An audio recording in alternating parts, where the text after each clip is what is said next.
ni nobenih pogojev za obisk. So sicer, se pravi, vstopnine oziroma priporočene donacije za udeležbo so opisane v dogodku. Če je pa kdo v kakšni težki socialni situaciji, se pravi socialne stiske ali begunci v Sloveniji, pa prosto pridite, vam odpremo brezplačen dostop in preko spleta in v. In osebno, ko sem prvič poslušal preko spleta, ravno v obdobju, ko sem šel skozi eno tako težki interval v življenju, sem po parih sekundah, ko sem slišal zvok dr. Tursunova, mi je bilo jasno, to je pa malenkost drugačen pristop napram številnim ostalim, tako da bom jaz malo preveril, kam. Na kak način tak se zgodilo, da govorite rusko? Učil sem se na fakulteti drugi tuji jezik, Aha. ker nisem bil preveč angažiran pri tem, ampak je pol tako naneslo, da sem naletel na čudovite učitelje, sploh psihologije iz Rusije, na Olega Gadeckega, Targakovo, Ruzova, Tursunova in sem začel preko tega še malenkost bolj poglabljati svoje znanje. Ker zelo dobro govorite rusko, nisem pričakovala. Spasibo. Pa žal. Vi že kar dlje časa organizirate take dogodke, ali to je prvi dogodek?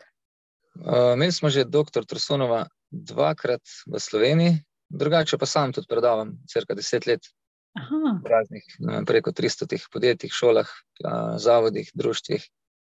Tako da redno. In radi bi še več v bodoče tudi ostale predavatelje. Vi ste drugače o čem predavate? Kak je vaš poklic? Kakva je vaša tema? Jaz osebno predavam največ na teme, kako čustvo vpliva na telo, bolezni, zdravje. Potem s preko 100 šolami delam v povezavi z vsem, kar se tiče sploh mladih, odnosi, komunikacija, medvrstniško nasilje, samozavest, samopodoba, izbira poklica in vse, kar je s tem povezano. Drugače ženske in moški je eno od tem, ki mi je izredno blizu, zelo rad o tem govorim. Potem na teme nenavezanosti, intuicije, odnosa s starši, odločnosti, motivacije, neustrašnosti, zelo razno. A kako pa ste odločili za organizacijo takih dogodkov z rusko govorečimi avtorji? Zato, ker iskreno verjamem, da je sploh Rusija, Ukrajina, Kazahstan, da je zakladnica izrednih znanj o odnosih, o dobroti, o kulturi, o vrednotah in mi je zelo blizu tak dostojanstven, eleganten, moder pristop, katerega sploh predavatelji in predavateljice iz tega področja izžarevajo. In če sem prav razumela, v bodočnosti tudi boste organizirali drugih lektorjev? Naslednji planiran dogodek je predavanje z dr. Targakovo, potem je v planu tudi dr. Oleg Gadecki, morda nekje nekoč tudi Vjačeslav Ruzov in pa verjetno spet ponovno dr. Tursunov, če bo kakšna prilika za to, plus Aleksandar Hakimov naj bi tudi prišel v Slovenijo, ko bo možnost. Tako da imamo plan na vsej življenjski ravni. Zakaj bi z nečim končali, če je dobro, koristno, tako da. Če lahko vprašam, ste od otroštva sanjali, da boste se ukvarjali s tistim področjem ali ne? Pa niti ne. Iskreno sem bil kot otrok zelo uspešen športnik. Potem je pa aranžma življenjski pokazal se, da očitno ne bom športnik, ker sem precej hudo zbolel pri 15 letih. In sem od takrat naprej začel malo po malo raziskovati, iskati odgovore na različne izzive, dileme. Odkar sem prišel pa v stik sploh z nekimi praktičnimi pristopi in vzgoje in odgovornosti in filozofije, psihologije, pa predvsem razmišljam o tem, kako te zadeve v praksi testirati in pa kako jih drugim približati, da si ne bomo po nepotrebnem življenje komplicirali, ker si ga res ni treba. Vi tudi imate privatne konsultacije ali ne? Tudi sem na razpolago, če se komu streže, ja. Če ni privatno vprašanje, kakva je bila prva konzultacija vaša, mogoče, če jo spomnite, ali mogoče ni uradna konzultacija, ampak tak, če nekdo vpraša in vi mu pomagate s tem? Ja, jaz delam vse na praviloma neformalni ravni. Poskušam slediti tudi navodila, priporočila enega od mojih glavnih učiteljev, se pravi Aleksandra Hakimova, ki pravi, ti si dobil vse, kar si dobil na en način, prišlo k tebi v življenje. Tako da vedno ljudem, bod odprt ljudem, ničesar zahtevati od njih, tako da ničesar ne zahtevam. Je pa vse, verjamem, da če človek na bazi malo razume, zakaj se kaj dogaja, kakšne so neka načela, zakonitosti, odnosov različnih, in pa če prideš v stik z nekom, ki ti zna tudi te lastnosti približati preko tega, da jih on oziroma ona nosi, je možno resnično narediti pravi mali čudež. Lahko dam primer lasten. Ko sem bil star 15-16 let, nisem niti govoriti mogel normalno, sem imel precej močno napako govorno, jecljanje, stammering angleško.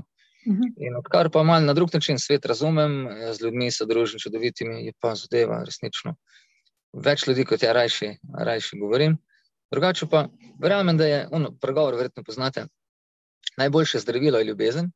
Če slučajno ne pomaga, povečajte dozo, se pravi dobroto in ljubezen tudi z znanjem povezati, z modrostjo. In če je kombinacija tega enega in drugega, sem prepričan, da je to avtocesta za resnično odpraviti in tesnobe, in depresije, in slabe samopodobe, in anksioznost, in še kaj, kar je danes res praktično v vsakem stanovanju, vsaj v eni sobi prebiva. Še vprašanje glede organizacije dogodkov, ali bo tudi v slovenščini prevod tega, kaj govori dr. Torsunov? Danes bo prevod in v slovenščino, hrvaščino in v angleščino. Vse 3 dni je prevod, plus če kdo ne more se udeležiti v živo dogodka, je možno tudi posnetka dobiti in je možno kadarkoli pogledati, ali samo, se pravi, originalo v ruščini, ali tudi s prevodom slovenskim. Torej se priporočava, da ljudi pridružijo in kako mislite sploh, kako človek lahko razume, da more to obiskati? Torej, to njemu nekaj bo po duši ali čisto tak situaciji življenjski, eno pa drugo skupaj gredo, da razumeš, to pa zame. Ja, glejte, verjamem, da prave stvari pridejo v pravem času in človek v prvi fazi, če intuicijo sledi, ne moreš nikoli narobe narediti v življenju.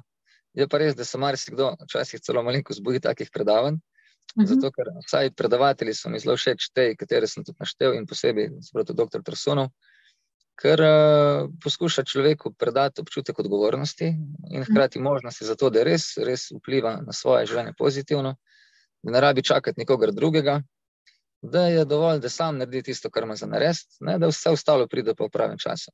Tako da, če začutite, da vam je zadeva vsaj približno smiselna pa blizu, malenkost raziščite po internetu, sam sem veliki navijač tega, da rad oseben stik je ekstra pomemben, da začutiš osebo, da vidiš, da ljudje vse sorte govorijo. In je zato dobro, prideš v stik, vidiš, začutiš, če ti je stvar blizu. In osebno, ko sem prvič poslušal preko spleta, ravno v obdobju, ko sem šel skozi en tako težki interval v življenju, sem po parih sekundah, ko sem slišal zvok dr. Torsunova, mi je bilo jasno, to je pa malenkost drugačen pristop napram številnim ostalim, tako da bom jaz malo preveril, kam možakar zapovedati. Tako da resnično priporočam, če se odločite, ponavljam, da nisem sploh še omenil, ni nobenih pogojev za obisk. So sicer, se pravi, vstopnine oziroma priporočene donacije za udeležbo so opisane v dogodku. Če je pa kdo v kakšni težki socialni situaciji, se pravi socialne stiske ali begunci v Sloveniji, pa prosto pridite, vam odpremo brezplačen dostop in preko spleta in v živo. Najlepša hvala vam za taki odnos do ljudi in upam, da vesolje vam bo 100-krat vrnilo nazaj vse to dobro, kaj vi naredite okrog sebe. Hvala lepa, brača, se veste, vam tudi enako, tako da upam, da se vidimo.